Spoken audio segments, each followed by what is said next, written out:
సంవత్సరాల తరబడి ఎన్ని మందులు వాడినా మీ మోకాల నొప్పులు తగ్గట్లేదా? ప్రాణ పెయిన్ క్లినిక్ లో అత్యాధునిక చికిత్స. Welcome to Suman TV. నేను మీ సుమన్ టీవీ. నాకు కోల్కతా ఇన్సిడెంట్కి సంబంధించినటువంటి దాంట్లో ప్రతి విషయంలోనూ అంటే కోర్టు ట్రయల్స్లో ఉండగానే జ్యుడిషియల్ కస్టడీలోనే మనకు చాలా విషయాలు బయటికి రావడం జరిగింది. అండ్ దానితో పాటు దీనికి సంబంధించినటువంటి పర్టికులర్గా మనం కనుక చూసుకుంటే మమతా బెనర్జీ బిహేవ్ చేస్తున్నటువంటి తీరు కనుక చూస్తే సెంట్రల్ వైపుకి 100% బ్లేమ్ గేము, అకౌంటబిలిటీ జీరో అనేటువంటిది ఇప్పుడు సోషల్ మీడియాలో కూడా ట్రెండ్ అవుతున్నటువంటి మాట. అయితే ఆ పవర్స్ని కానివ్వండి, ఆ ఇన్ఫ్లుయెన్స్ కానివ్వండి, ఏ విధంగా చేస్తున్నారు, అయితే అంత ఇన్ఫ్లుయెన్స్ చేయగలిగేంత మమతా బెనర్జీ గారి దగ్గర ఉన్నటువంటి పొలిటికల్ ఇన్ఫ్లుయెన్స్ ఏంటి, దీనికి సంబంధించినటువంటి వాటిలో ఏ విధంగా ఉండే అవకాశం ఉంది అనేది ఈరోజు మనతో పాటు హైకోర్టు అడ్వకేట్ రవీంద్రనాథ్ గారు ఉన్నారు. వారి మాటలో తెలుసుకుందాం. Hello sir. హాయ్ అండి నాగరాజ్ గారు. దీదీ అని గొప్పగా పిలుచుకునేటువంటి పేరు, మోదీ బాబు అని చెప్పేసి ఆవిడ స్ట్రాంగ్గా ఇక్కడ గనక బర్న్ అయితే, వెస్ట్ బెంగాల్ బర్న్ అయితే అస్సాం, ఢిల్లీ, బీహార్ అక్కడ కూడా బర్న్ అవుతుంది అనేటువంటి విషయాన్ని చెప్పకనే చెప్తూనే స్ట్రాంగ్ వార్న్ చేసినట్టు మనం చూస్తూ ఉన్నాము. ఆ పవర్ ఎక్కడి నుంచి వచ్చిందని చెప్పేసి మనం అనుకోవచ్చు అంటారు. బలాలు బలహీనతల గురించి కనుక మనం మాట్లాడుకోవాలి అని అంటే ఈ కేసుకు సంబంధించి ఇప్పటికీ కూడా కొన్ని విషయాలు బయటికి రానియకుండా గోప్యంగా ఉండేంత జరుగుతుందని అంటే ఎలా అసలు దీనికి సంబంధించి అంటే ఎంత ఇన్ఫ్లుయెన్స్ అవుతుంది? కేసు ఒకటే కాదు, ఎంటైర్ స్టేట్.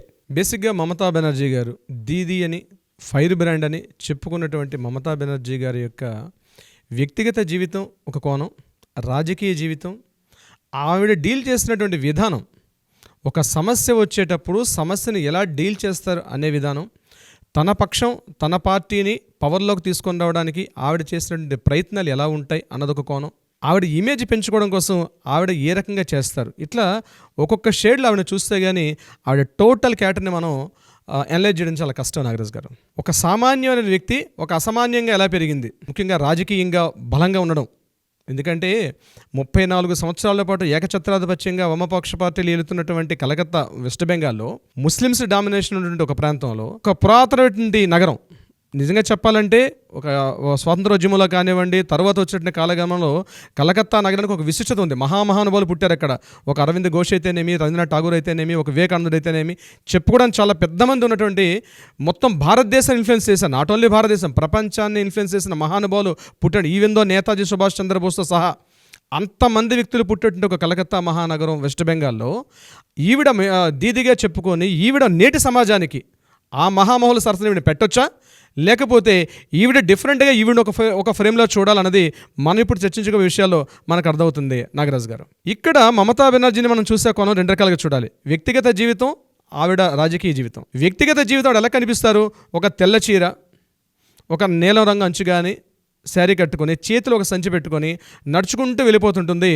తను మొత్తం ఒక సమ్మోహన శక్తిగా ఎంటైర్ కొన్ని వేల మంది ఆవిడ వెనక నడుస్తూ ఉంటారు. మీరు ఎక్కడైనా చూడండి, మమతా బెనర్జీ ఎక్కువగా నడకతో ఉన్నటువంటి ర్యాలీసే కనిపిస్తాయి. ఆవిడకి నడక అంటే చాలా ఇష్టం. డైలీ మార్నింగ్ 6 కిలోమీటర్స్ ఆ ట్రెడ్మిల్ నడుస్తారట ఆవిడ. కొన్ని దశాబ్దాలుగా ఆవిడకు ఉన్నటువంటి అలవాటు నడక అన్నది. ఈవిడ సోమనాథ్ చటర్జీని 1991లో ఈవిడ ఓడించినప్పుడు, అంటే అప్పటికే మార్క్సిస్ట్ పార్టీ బలంగా, అంటే జాదవ్పూర్ అనేటువంటి ఆ యొక్క కాన్స్టిట్యుయెన్సీలో సోమనాథ్ చటర్జీ అని మహామహుడైన ఈవిడ ఒక చిన్న పిల్ల ఎలుక. ఆ టైంకి అతడు ఒక మేరు శిఖరం, చిన్న పిల్ల ఎలుక. కాంగ్రెస్ పార్టీ తరఫున ఈవిడ అక్కడ స్టార్ట్ చేసింది యాంటీగా. ఎందుకంటే మార్క్సిస్ట్ భావజాలాన్ని అక్కడ కట్ చేసి కాంగ్రెస్ పార్టీని స్థాపించడం ఎవరి వల్ల సాధ్యపడదు. అంటే లెఫ్టిస్ట్ పార్టీ అంత బలంగా ఉంటారు వెస్ట్ బెంగాల్లో. అటువంటి ప్లేసులో ఇంటింటికి తిరిగి, ప్రతి వాళ్ళ ఇంట్లో టీ తాగుతూ, వాళ్ళ ఇంట్లో అంట్లు తోముకుంటూ, వాళ్ళ చిన్నపిల్లల్ని ముద్రాడుకుంటూ, అంటే ఒక కొత్త ట్రెండ్ క్రియేట్ చేసింది. అదే ట్రెండ్ని ఆల్మోస్ట్ జయలలిత గారు పార్టిసిపేట్ చేశారు అక్కడ. ఇక్కడ ఇంతకుముందు మన ఎన్టీఆర్ గారు కూడా అదే టైంలో ఇక్కడ మనకి తెలుగుదేశం పార్టీ ఏర్పాటు చేసినప్పుడు తన చైతన్య రథం మీద ఎలా అయితే ఎన్టీఆర్ ఆ టైంలో జరిగిన సంఘటనలు అందరూ ఇంచుమించుగా ఇటువంటి భావజాలానికి ప్రేరేపితమయ్యారు. అలాంటి ఒక చిన్న మమతా బెనర్జీ గారు సోమనాథ్ చటర్జీ అనేటువంటి ఒక మహానుభావుని ఎప్పుడైతే ఓడించారో జాతీయ స్థాయిలో పతాక శీర్షికలు ఎక్కారు మమతా బెనర్జీ అనే పేరు. ఇది రాజకీయ పరంగా. వ్యక్తిగత జీవితం చూస్తే ఆవిడ ఇస్లామిక్ రాడికల్ ఇస్లామ్స్ మీద ఆవిడ ఎంఏ థీసిస్ సబ్మిట్ చేశారు తన కోర్సుని ఎంఏలో. ఇక్కడ ఆవిడ భావజాలం, ఆవిడ హిందూనా ముస్లిం అన్నది ఇప్పటికీ కూడా ఒక కాంట్రవర్షియలే. తనను చూసినట్లయితే నుదుట ఒక బొట్టు ఉండడం కానీ ఒక హిందూ స్త్రీగా కనిపించరు. కానీ తను చేసే పనులన్నీ కూడా ఎలా ఉంటాయంటే ముస్లింకు సపోర్ట్గానే ఉంటాయి ఆవిడ చేసే పనులన్నీ కూడా.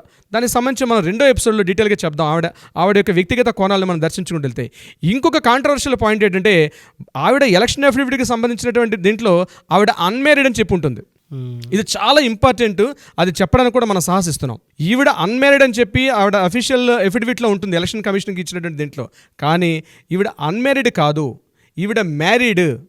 ఇంకొక కాంట్రవర్సీ ఏంటంటే ఇప్పుడు ఎవరైతే మనం చెప్పుకున్నటువంటి అభిషేక్ ముఖర్జీ ఎవరు ఉన్నారో ఇతని నెఫ్యూ కాదు, ఇతని కొడుకు అని చెప్పి కూడా వెస్ట్ బెంగాల్లో చాలా చోట్ల వినిపిస్తూ ఉంటుంది ఈ పేరు.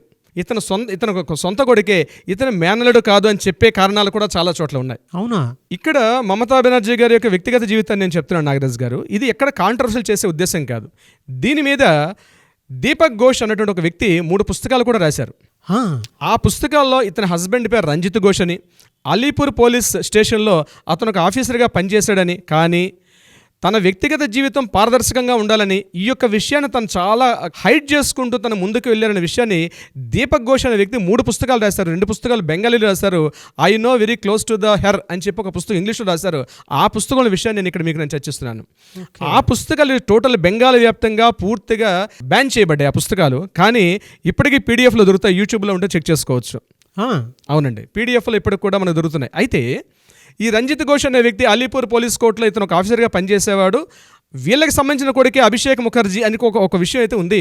చాలామంది బెంగాలీస్ ఇప్పటికి కూడా నమ్ముతారు ఈ విషయాన్ని, దాన్ని పెద్దగా తీసుకెళ్లరు. అది ఈ విషయాన్ని బయటికి వెళ్లకుండా ఉండడంలో కూడా మమతా బెనర్జీ చాలా చాణక్య నీతి ఉపయోగించింది అంటారు.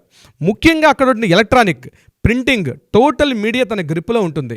ఈవిడికి ఐటీ విభాగంలో ప్రత్యేకంగా ఒక శాఖ ఉంటుంది, ఒక విభాగం. అంటే ఈవిడికి సపోర్ట్గా మాట్లాడే ఒక వింగ్ పనిచేస్తుంటుంది. ఈవిడికి ఎవరైనా యాంటీగా మాట్లాడారు అంటే ఇమ్మీడియట్గా వాళ్ళని ఆ పోస్ట్ నుంచి తీసేయడం కానీ, వాళ్ళని సస్పెండ్ చేయడం కానీ ఏదో జరిగిపోద్ది బెంగాలీలో. అవునా? ఇలాంటి దుర్ఘటనలు చాలా జరిగాయి మమతా బెనర్జీ గారు. ఇక్కడ దీది, అక్కడ మోడీ, పేర్లు చాలా సిమిలర్గా ఉంటాయి కానీ జరుగుతున్న విషయాలు అవే. మనం మోడీ గారిని విమర్శించే స్థాయికి వెళ్ళడానికి కారణం ఏంటంటే దీదీ గారికి ఆ రాష్ట్రంలో ఉన్నటువంటి పట్టు ఆ స్థాయిలో ఉంటుంది. ఒక దశలో జయప్రకాష్ నారాయణ గారు ర్యాలీ తీస్తున్నప్పుడు, ఆ ర్యాలీ అరౌండ్ నేను చెప్పేది 1971-72లో జరిగిన సంఘటన.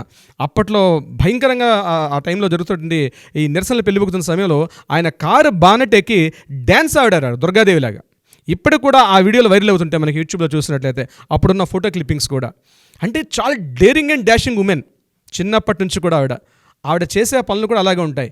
ఈవిడ పివి నరసింహరావు హయాంలో ఒకసారి, మన్మోహన్ సింగ్ గారు ప్రధానమంత్రిగా పనిచేస్తున్న సమయంలో 2 సార్లు ఈవిడ రైల్వే శాఖ మంత్రిగా పనిచేస్తే సెంట్రల్ గవర్నమెంట్లో. ముఖ్యంగా ఇందిరాగాంధీ 1984లో ఈవిడ ఎప్పుడైతే సోమనాథ్ చటర్జీని ఓడించి, ఎప్పుడైతే ఒక చిన్న స్థాయి ఒక వ్యక్తి కాంగ్రెస్ పార్టీలో ఒక మామూలు సాధారణ వ్యక్తి, సాధారణ స్త్రీ, ఈవిడ ఎప్పుడైతే సోమనాథ్ చటర్జీని ఓడించారో ఇందిరాగాంధీ గారు కూడా ఈవిని పిలిపించి ఈవిడ గురించి డిస్కషన్ చేయడం జరిగింది. అయితే 84 అక్టోబర్లో ఇందిరాగాంధీ గారు మరణించారు. దాని తర్వాత జరిగిన పరిణామాలు, రాజీవ్ గాంధీ గారి సమయంలో కానీ, తర్వాత జరిగినటువంటి పివి నరసింహరావు గారు మన్మోహన్ సింగ్ టైంలో కూడా రైల్వే శాఖ మంత్రిగా పనిచేశారు.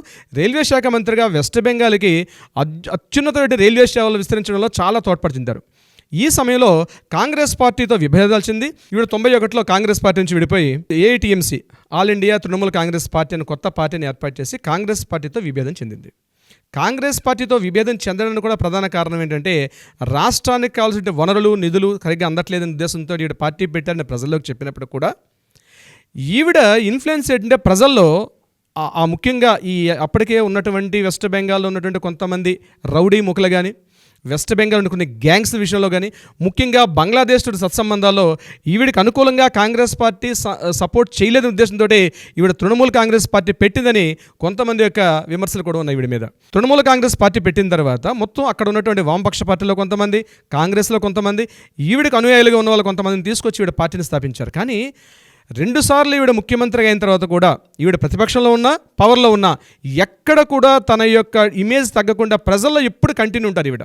దీనికి నిదర్శనం రీసెంట్గా ఈ కలకత్తా రేప్ అండ్ మర్డర్ కేసులో ఈవిడ ఇమీడియట్గా ధర్నాకు ప్రొటెస్ట్ చేయడం దిగడం అన్నది ఈవిడ యొక్క పూర్తి నిజస్వరూపం మన బయటపడుతుంది. ఈవిడ ముఖ్యమంత్రిగా పనిచేస్తున్న సమయంలోనే మరొక పెద్ద సంఘటన జరిగింది, ఇలాంటి రేప్ అండ్ మర్డర్ కేసే. అది శ్వేతా జోర్డాన్ అని చెప్పి 2012లో జరిగింది. ఆ సంఘటన ఒక నైట్ క్లబ్లో జరిగింది. ఒక నైట్ క్లబ్లో ఒక 4 అబ్బాయిలు ముస్లిమ్స్ కలిసి ఈ అమ్మాయిని తన కారులో తీసుకెళ్తూ పూర్తిగా 5 కలిసి ఆమెను పూర్తిగా అఘాయిత్యం చేసి నడి రోడ్డు మీద ఇంకా మనిషి చనిపోకుండా ఆమెను రోడ్డు మీద పడేసి వెళ్ళిపోయారు. అప్పుడు ఆ అమ్మాయి తిన్నగా ఏం చేసిందంటే తిన్నగా పోలీస్ స్టేషన్కి వెళ్ళి కంప్లైంట్ చేసింది. కంప్లైంట్ చేయడమే కాదు, ఇప్పుడు ఎలా అయితే మన అభయ అని నిర్భయ అని ఈ దిశ చట్టాలు ఎలా అయితే అనుకుంటున్నామో ఆవిడ లేదు, నా పేరు బయట పెట్టండి. ఎందుకంటే ఒక అమ్మాయికి ఎట్లా అయితే స్త్రీకి ఇలా అన్యాయం జరుగుతుందో జరిగింది నాకు అన్యాయం, నా పేరు నువ్వు బయటికి వెళ్ళకూడదని ఆ అమ్మాయి ఆ రోజు ఏదైతే జోర్డాన్ అట్లా అనడంతో ఈరోజు ఆమె పేరు బయటకు ఆవిడ ప్రభుత్వం మీద ఎంత గట్టిగా విమర్శించింది. ఎందుకంటే ఎవరైతే ప్రధాన నాయకులు ఉన్నారంటే ఈవిడ మీద ఎవరైతే అఘాయిత్యం చేశారో వాళ్ళందరూ కూడా తృణమూల కాంగ్రెస్ పార్టీలో ప్రముఖ నాయకుల యొక్క పిల్లలు, వాళ్ళందరూ కూడా అత్యంత ఘోరమైన విషాదం. అసలు ఆవిడ చేసినప్పుడు దీని మీద ఎంక్వైరీ కమిషన్ వేశారు. ఆ ఎంక్వైరీ కమిషన్కి ఐపీఎస్ ఆఫీసర్ ఎవరంటే దమయంతి చటర్జీ, ఐపీఎస్ ఆఫీసర్ ఆవిడ ఈ యొక్క బాధితురాల తరపున పోరాడితే మమతా బెనర్జీ రోడ్ల మీదకి ఎక్కి తృణమూల కాంగ్రెస్ పార్టీ తన అనుయాయులకు పూర్తిగా సపోర్ట్ చేసే ఉద్దేశంతో అసలు అమ్మాయి చేసిందే తప్పు. చూడండి ఎంత దారుణం, ఒక అమ్మాయి నా మీద రేపు జరిగింది, అఘాయిత్యం జరిగిందని ఎవిడెన్స్లు ప్రూఫ్లు చూపిస్తూ కూడా ముఖ్యమంత్రి స్థాయిలో అంటే బాగా ఆ టైంలో 2012లో ఒక పెద్ద ఇష్యూ వెస్ట్ బెంగాల్లో. అప్పుడంత మీడియా లేదు కాబట్టి న్యూస్ బాగా రాలేదు, కానీ చాలా పెద్ద ఇష్యూ అయింది వెస్ట్ బెంగాల్లో. కంటిన్యూగా ఒక 1 month పాటు ఇదే న్యూస్. ఆ టైంలో జోర్డాన్ చేసిందే తప్పు, ఆవిడ కావాలని ఇట్లా చేసిందని చెప్పి తన పార్టీ మొత్తం నాయకులు వెనకేసుకొచ్చింది ఆ రోజు మమతా బెనర్జీ గారు. అయితే అదృష్టవశాత్ ఆ రోజు ఉన్నటువంటి దమయంతి చటర్జీ ఏదైతే ఆవిడ ఉన్నారో ఐపీఎస్ ఆఫీసరు, ఆవిడ నిజంగా సీఎం మీద యాంటీ అయ్యి ఇష్యూని భయంకరంగా తీసుకొచ్చారు బయటికి. చివరికి ఆ ఇష్యూలో దమయంతి చటర్జీ చేసినటువంటి ఏదైతే ఆరోపణలు చేశారో, ఆవిడ ఏదైతే బాధితుల తరపున చేశారో, చివరికి కోర్టులు కూడా ఇది జరిగింది, దమయంతి చటర్జీ పూర్తి ఎవిడెన్స్లు గ్యాదరించారు కాబట్టి ముఖ్యమంత్రి మమతా బెనర్జీ గారు ఇట్లా మాట్లాడడం తప్పని ఆ రోజు న్యాయస్థానం కూడా ముట్టుకెళ్ళి పెట్టింది ఈ ఇష్యూ మీద. ఈ రోజు మళ్ళీ ఎగ్జాక్ట్లీ 12 ఏళ్ళ తర్వాత ఇదే ఇష్యూ జరుగుతోంది Calcutta rape and murder case సంబంధించి.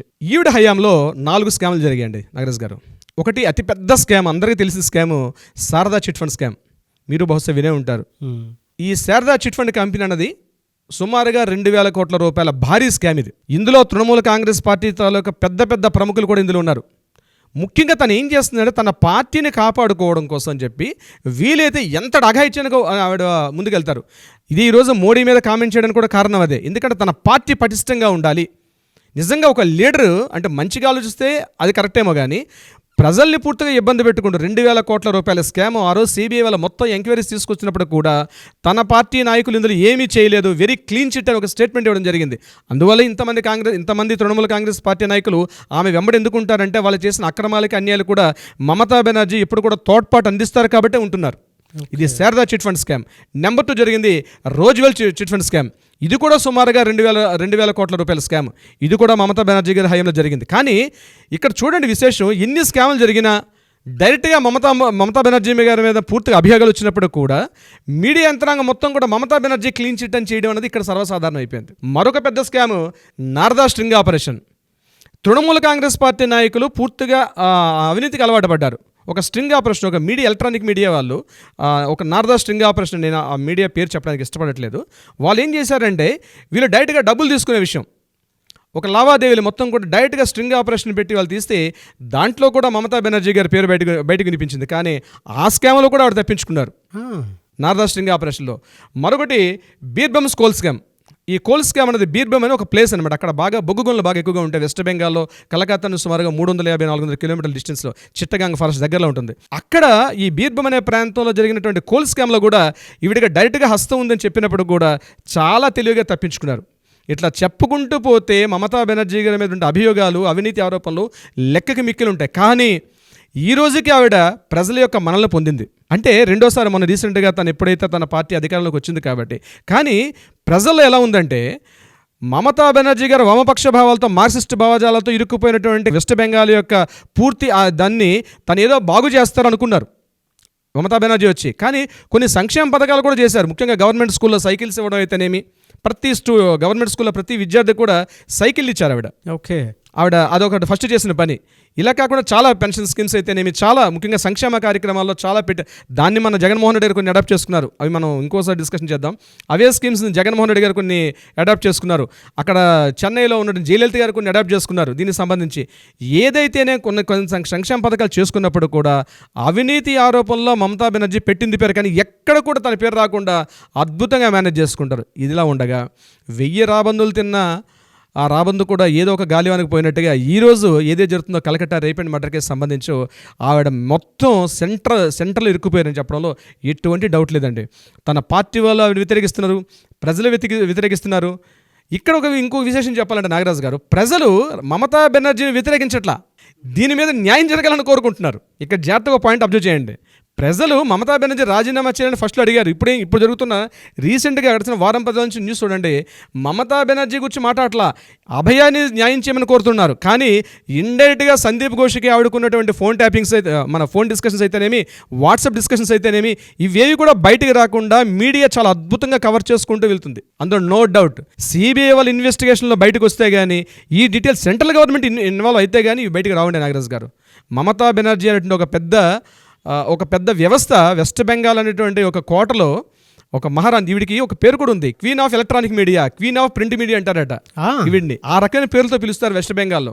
ఏ పేపర్, స్థానిక పేపర్ నుంచి లోకల్ టోటల్ యంత్రాంగం అంతా కూడా ప్రతి లోకల్ ఎంఆర్ఓ ఎండిఓ స్థాయిల దగ్గర నుంచి లోకల్ విఆర్ఓ స్థాయి నుంచి ప్రతి ఒక్కరు కూడా ఈవిడ అదుపాజ్యంలోనే పనిచేస్తారు. ఎవడైనా యాంటీగా పనిచేస్తే ఆ మనిషి అక్కడి నుంచి కనిపించడం, అజ్ఞాతంలోకి వెళ్ళిపోతాడు వాడు. ఏం జరుగుతుందని తెలియదు. అంటే ఇది ఒక నియంతృత్వ పోకడన్నట్టుంది. కొంతమంది వెస్ట్ బెంగాల్ మిత్రులు కూడా మాట్లాడుతున్నారు, వెస్ట్ బెంగాల్ మీడియాతో కూడా మాట్లాడుతున్నాం. వాళ్ళు చెప్పేది అదే, ఇక్కడ వెస్ట్ బెంగాల్లో మాత్రం మమతా బెనర్జీ కాకుండా వేరే వాళ్ళు రావడానికి అవకాశం లేదు. మోడీ బాబు గారు ఎన్నో ట్రై చేస్తున్నారు పాపం. మోడీ గారు, నరేంద్ర మోడీ గారు ఇక్కడ బీజేపీ ఎంత ప్రాతినిధ్యం వచ్చినప్పుడు కూడా రాబోయే రోజుల్లో ఏం జరుగుతుంది అందే కాలం నిర్ణయిస్తుంది. నాగరాజ్ గారు, చాలా షాకింగ్ విషయాలు ఉన్నాయండి. మీరు queen of electronic media, print media అని చెప్పేసి అన్నారు, కానీ క్వీన్ ఆఫ్ కాంట్రవర్షియల్ స్కామ్స్ అని చెప్పేసి చెప్పొచ్చు. అవునండి. అంటే మీరు డిస్కస్ చేసిన పాయింట్ నుంచి కనుక చూసుకుంటే ఇవన్నీ పేపర్లో వచ్చినటువంటి మీడియాలో డిస్కస్ చేసేదండి. మనం అన్నీ కూడా మాట్లాడన్నీ కూడా మీడియాలో డిస్కస్ చేసే అన్నీ కూడా ఇవన్నీ యూట్యూబ్లో, గూగుల్లో కూడా దొరుకుతాయి సంబంధించి. ఎండ్ ఆఫ్ ద డే దీనికి సంబంధించినది అయితే ప్రస్తుతానికి ఆవిడ అష్టదిగ్బంధనంలో ఉన్నారు. కోల్కతా ఇన్సిడెంట్కి ఉన్నారు ఆవిడైతే పూర్తిగా ఉన్నారు. జరగబోయేది మన పరిస్థితులు రేపు సుప్రీంకోర్టు September 5th ట్రయల్స్ అంటున్నారు. ఇది ఎక్కడ దారితీస్తుంది చూడాలి, మనం వెయిట్ చేయాలి. 2 days ఉంది. 2 days ఉంది అష్టదిగ్బంధనం. 2 రోజుల్లో ఏం జరుగుతుంది అనేది సుప్రీంకోర్టు ట్రయల్స్లో ఉంది కాబట్టి ఏం జరుగుతుందో వేచి చూడాలి మనం. అవునండి. ఎనీవేస్, థ్యాంక్ యూ అన్న. No doubt you have a great knowledge and great research and great informative, అంటే ఆ కలెక్షన్ ఉంది చూసారా, no doubt hats off. Thank you so much Nagaraj గారు. థ్యాంక్ యూ అన్న, thank you so much. Thank you so much.